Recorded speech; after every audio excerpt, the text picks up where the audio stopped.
Happy February, friends. Welcome to our monthly IGTV show called Designed for Organization. My name is Tia Hunsperger, and I work with, I'm a designer at Closet Factory, Colorado. My partner on this show is Beth Howard with Better Rooms for You. She's a professional organizer. And we come on once a month. We pick a new subject to talk about each month and talk about organizing and designing that space to work better for you. I'm going to bring Beth on with me. And this month, our topic is mudrooms. So we're going to talk about the beloved mudroom or the lack of the beloved mudroom this month. Welcome, Beth. How are you today? Hi, doing well. How are you? I'm doing well as well. Good. Well, thanks for joining me for our monthly show. So we're going to talk about mudrooms. Who Right. doesn't love a great mudroom? Oh my gosh, mudrooms are like everything right now. I mean, it's getting pretty standard, I think, that people have mudrooms or something like a mudroom. Yeah, a mudroom or a space like that. We'll definitely talk about some other spaces in the house that can sometimes work like a mudroom. You know, when we were kind of planning for our show today, I was thinking back to, I'll call it the olden days. There used to be something called a hall tree. Do you remember the hall tree?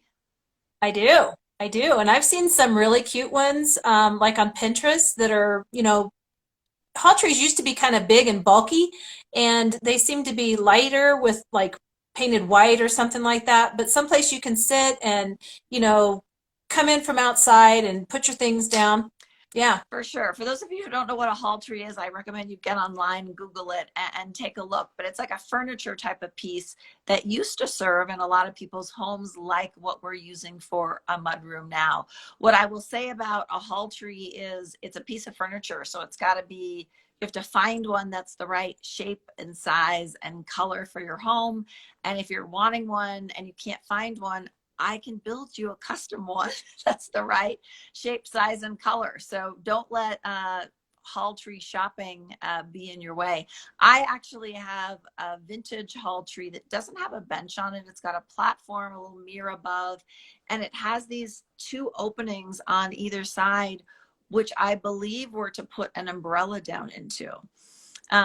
So a place, you know, I don't know about you, but here in Colorado, I don't use an umbrella that often. But if you needed an umbrella, it would be a great place to store that. Mine's a place to put, like, drop my handbag and, you know, give my face a quick once over before I head out the Yeah. door to make sure I didn't, you know, like forget one eye of my eye makeup or something for the day. But we're going to use the term mudroom today to kind of encompass a number of different things. So the mudroom for a lot of people is really a drop zone, right? So there's so many things that we're dropping in that space. Beth, what do you think are some of the kind of the most important things that we need a drop zone for? Well, anything that's really coming into the house that you need to take action on in a little bit. Um, you know, especially with like kids. Kids come in the house, and if you don't have a specific place, your drop zone can be your main level or the whole Right. house. So, the mail, your purse, your keys, things like that, your coat, anything that is coming in and you're not going to put away directly, it needs to go there. And actually, in a situation that has like hooks or something like that, you would put away your coat right away. So it's really bringing anything that's coming in the house that you need to address. Yes, I think when you go to Pinterest and you look up mudrooms and even the pictures on our website, you know, if you go to Closet Factory or you go to Closet Factory Colorado social media, you'll see pictures of mudrooms and they look perfect. But in real life, I don't know anybody whose mudroom really looks like that, right? And what I love about mudrooms, it's like an allowed place for imperfection. It's like dump the stuff there because then, as you said, it's not spread out through a whole level of a home. It's contained to a space. And the other thing that's great about it too is not only, I mean, for kids, but from adults. I mean, how many times have you come in and you set your keys down in an odd place and then you can't find them, right? So the beauty of having that drop zone. Now, Beth, when we talked earlier, we talked about some other places in the home other than a traditional mudroom that could be used for a drop zone. What are some of your thoughts on kind of some other places that we could use? If you don't have a specific area that's your mudroom, you can, most laundries are close to the garage. You can turn a little bit of a corner or a nook or something like that into a mudroom. I've seen hall closets turned into mudrooms, and even mudrooms kind of in the garage before you enter the home. And that's even that seems beautiful to me, that you leave those messy shoes outside and then you walk in and everything's already taken care of. Yeah, I'm actually in the midst right now of designing a space in a garage. And this woman, she would love to have it inside the house, but there isn't a spot. You kind of walk in and you're right in the laundry room, and there's, laundry and cabinetry right there, and there really isn't a good drop zone in the house. So we're going to build a whole section along one wall in the garage for the kids' school bags and shoes and that sort of thing. But also we're going to add, because we have lots of room here, we're going to add some cubbies and some shelves for the kids' sporting events and those kind of things. So their dance bag or soccer bag or football bag, whatever it is, can come in and just drop on those shelves as a place for it to always go. And then, the kids and mom and dad know where those things are at any moment when stuff needs to come out or get packed back in. And one thing with when you have multiple children, it would be a good idea to try to assign a zone for each child. If you have those like the hook and it has like a defined Yep. space, or a shelf or a cubby or something like that, that's where their stuff goes. So brothers and sisters or whatever aren't commingling and throwing and making a big pile, because your whole concept for a mudroom is to kind of stay organized, not just have another pile growing. Right. And for younger kids, you can everything can be labeled if that helps the family remember where they're supposed to go. But for younger kids, you can even put pictures on there and show that this is where your backpack goes, or this is where your dance bag goes, and it helps them realize where their spot is, so it helps everybody stay organized. Yeah, for sure. You speak of younger kids. I also experienced a home that had a special needs child, and they would put pictures around of where things went and where to find things to help that child be able to take part kind of in the activities that the rest of the family was doing, as far as their, where to put the coat and where to put your school bag and that sort of thing. Very good. Um, I did a project, oh gosh, it was about a year and a half ago, where a client had a laundry room closet right inside from the garage, and they actually were remodeling their bedroom and moving their washer and dryer upstairs into a little space that was off of their master closet, and well, closet and bathroom kind of area. I've actually done a couple projects like that. And then where the washer and dryer used to sit opens up a big space right inside the door from the garage, where then we could design some pretty intricate, detailed, a bench and some upper shelves and some doors and all of that. So we could get very detailed and very specific to what they were needing in their space. It was kind of, as a company, I am not able to move your washer and dryer for you. But I can definitely come in and recreate a space that used to be used for one thing for something else. Yeah, I think it's awesome that if you can remodel and create that space. I think that things like that actually add value to your home. And if you're thinking about putting it on the market, someone's going to walk in and go, "Oh, look at this mud room," or and so it'll help when you decide to sell the house too. For sure. And the real estate market being as it is right now, what I'm going to say may not apply today, but may apply in 6 months or a year, that sort of thing. But I often, as a designer, I've done a lot of work with residential new construction homes. So when in a neighborhood, there's like 5 floor plans. So if somebody's really searching for a home in a particular neighborhood, they're going to see the same floor plan over and over and over again. And a little tweak like that could be what the deciding factor would be for someone to Right. pick your home versus all the other ones that are the exact same floor plan, right? Right. You've made this special change, which is pretty nice. Um, Beth, let's talk about, so the mudroom is often a great place to store the car keys, the house keys, whatever kind of keys you have. I know I've actually done this for a couple of my clients, and we show this in our showroom where we actually took things aren't always used as expected. So we've taken what is traditionally supposed to be a belt rack, but it's like a sliding rack with hooks on it, and use that for keys. Any other suggestions that you have for a unique way to store keys in that mudroom space? I've seen belt racks and things like that used as well, but I've also seen, like, if you're doing the farmhouse thing, you can take an old rake and the metal part, kind of turn it upside down and have it hanging on the wall and hang your keys. So anything, if it has prongs, really, Yes, yes. you can do that. I've actually seen um, a silverware container, like a divider Yep. that's that mesh kind that someone put on the wall and put some nails through the mesh, and they hung the keys on the nails, which hung the storage container, the silverware container on the wall, and it also created little shelves for like glasses or something Nice. like that. So just be creative, and what the things you might have in the house, you might be able to use. Yeah, that's what I love about when I get to, when I sit down, I'm working with a new client and we're talking about their space, I'm asking a lot of questions. And, we don't always have to kind of do things the expected way, right? We can get creative with the way a space works.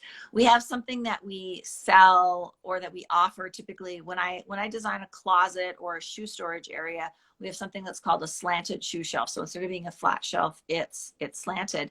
And when it's slanted, obviously you need something at the top of that to stop the shoes from falling off. And that's called a toe stop or a toe fence. We offer one that is clear, lucite and then attached. And I actually, a couple months ago, speaking of using something different ways, I did a spice rack for a client and they loved it so much they had me come back and build a second one on a second wall in their pantry. But we used those clear toe stops across the front so they could see the spices right through the front of that holder, but it held things on. It wasn't just a shelf that things could then get knocked off of. So yeah, there's definitely ways that you can take one idea and kind of reconfigure it into something a little different.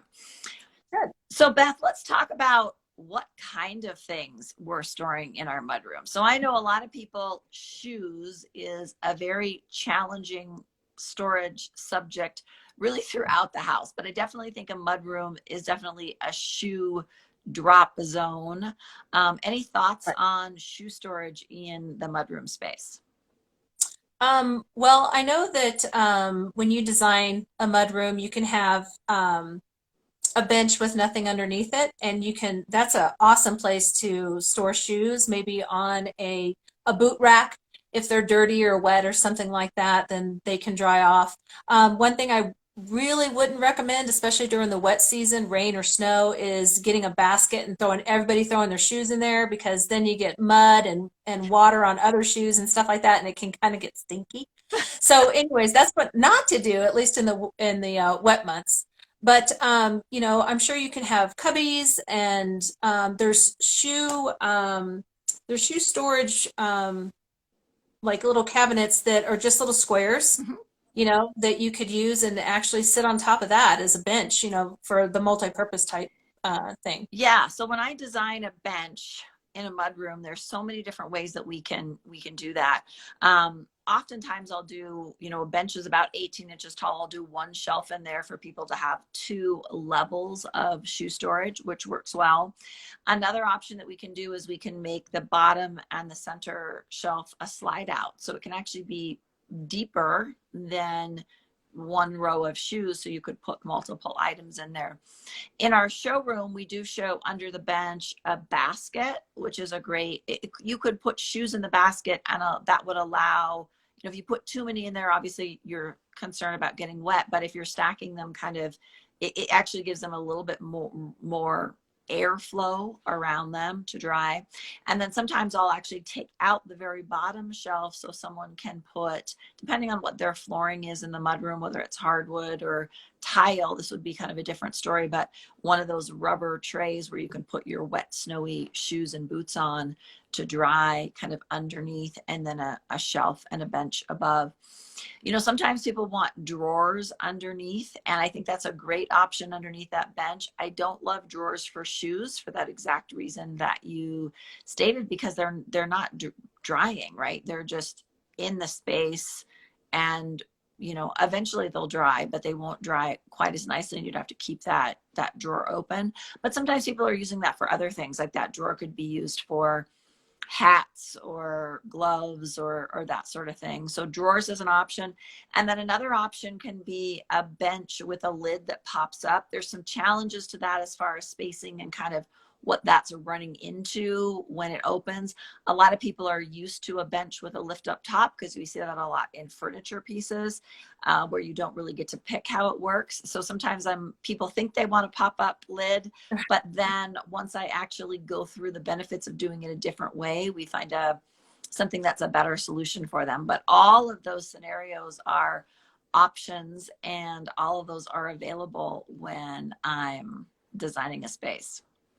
Nice. So Beth, let's talk about up and above the mudroom space. So up above, typically we've got some shelves or some cabinets. What are your favorite things to store in those upper shelves? Well, some of the great things to store in the upper shelves are off-season items. Obviously, the snow boots when it's summertime, just put them up high and then they're ready. They're in that same zone where you're going to want them in the wintertime, and vice versa for, flip-flops or something like that. And to your point about kind of being flexible with what's in there, is it doesn't have to, if you have that much great storage, you might be able to store something that isn't drop zone material, Right. but you have it there as well. Yeah, depending on someone's ceiling height, we can take those upper shelves or cabinets. So I'll say this, they can be open shelves if you prefer to see what's up there, or we could put doors on it if you don't want to see what's up there. And I've also done it where there'll be one open space across the bottom for the on-season items to go, and then closed cabinetry up above, so what's off-season is enclosed. I sometimes think that spot can be a great place for storing things like light bulbs and batteries and things Exactly. that you need to get to around the house, but you need a place that's easy, but you don't want them in a place that you're getting to, on a weekly basis. Right. No, I agree. I really enjoy having this conversation with my clients. You talk about off-season stuff. I think, if you've got lots of kids in the home, especially, a bin or a basket that has hats and gloves in it for the winter, and then that folds up to that top shelf, and down comes a basket that has like pool goodies in it, right? Because you're headed to the pool a lot in the summer. So the goggles and the sunscreen and some of those things that we want to make sure we don't forget when we're headed out to the pool. So I think those can be really good kind of interchangeable You baskets. can even store your beach towels, for the pool. Mhm. They don't have to be all the way upstairs in the linen closet. They Right. can be handy in the mudroom.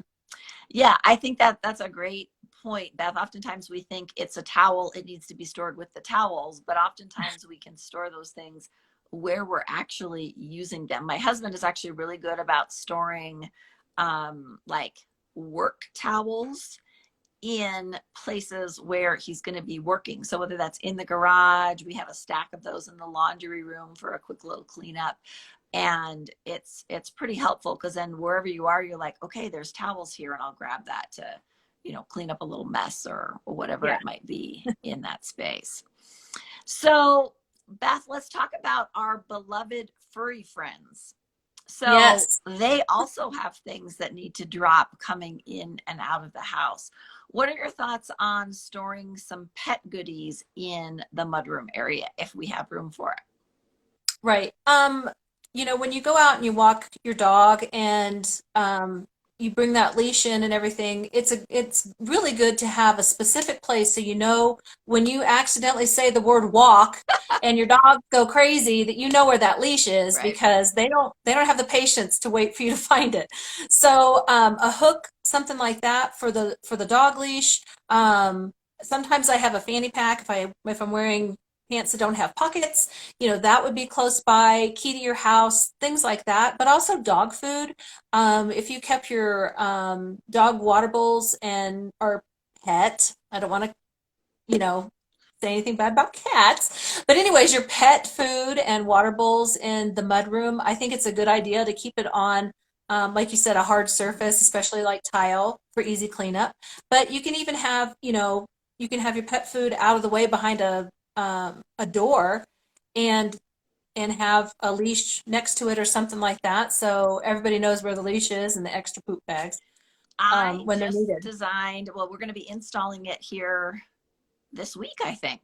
I have to check my calendar, but I designed a mudroom. Customer had some very special requests. So they were about to be getting two new cats. They were adopting some cats. I know a lot of us have adopted new pets during COVID. So they were getting two big kitties were coming to live with them.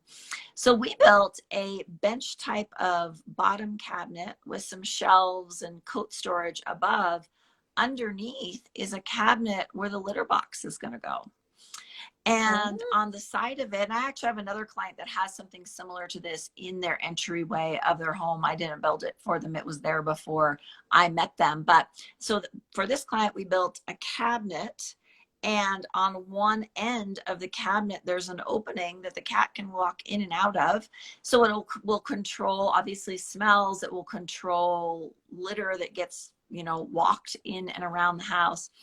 But it also is then doors on the front that the homeowners can open, pull the box out, clean it, do what they got to do, and put it back in. So that was definitely a unique way to turn part of a mudroom type space. And this is it's an interesting space. This is actually in their laundry room, and they're going to be later in the year remodeling part of the laundry room, and we're going to add another type of mudroom space in the house in the future. But this is a great way to kind of get some of the coats and backpacks stored now in the meantime while they're waiting for the walls to move, but creating a place for the litter box to go. So definitely tying in pets into our mudroom space for sure.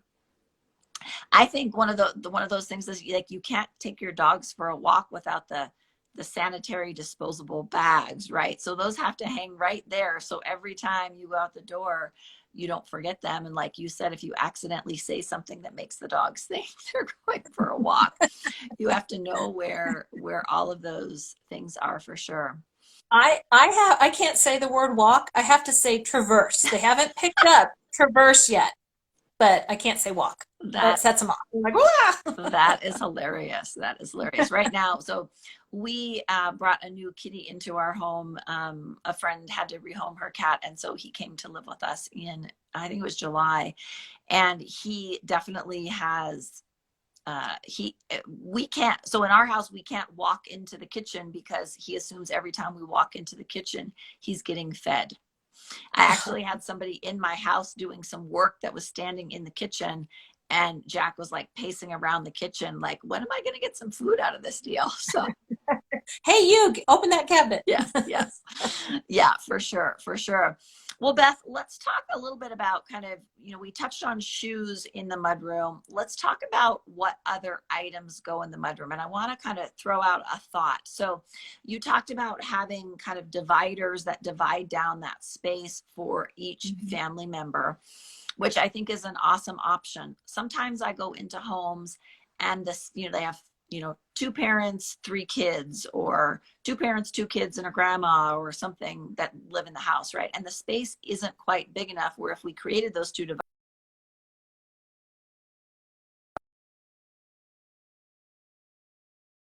I'm back. You would only get Okay. about a 10-inch opening, which wouldn't be enough space for a backpack and that sort of thing to fit in. So sometimes those dividers are very helpful and we have the room for that. Sometimes the zone becomes an upper hook and a lower hook, right? And you Mhm. know, Joey knows that he gets the upper hook for his backpack or his coat and the lower hook for the other one. And the zones aren't necessarily divided with a panel, but it's like you have this space that's yours. So that's a kind of another way that we can zone things out. Any other ideas that you have for kind of separating spaces out? Well, I don't know about dec or different spaces, but if you don't have the space for a particular mudroom, as long as you have an area that is catching the things that are coming in, and like you said, it could be just your entry table off your front door, and you have a little basket for the keys or something like Mhm. that. If you only have one entrance and exit out of your home, if it's coming off the garage and there's a place for a little bookcase or a chair and a side table. I've even seen little pie-shaped shelves that are put in a corner Yeah, that create just enough space for you to put your keys. And the whole thing about having a mudroom is not only is it super cool, but it's to help you stay organized. right. So whatever space you have, you can find a place for everything and everything in its place. And I remember an acronym that I love when we were talking earlier. It's Ohio, only handle it once.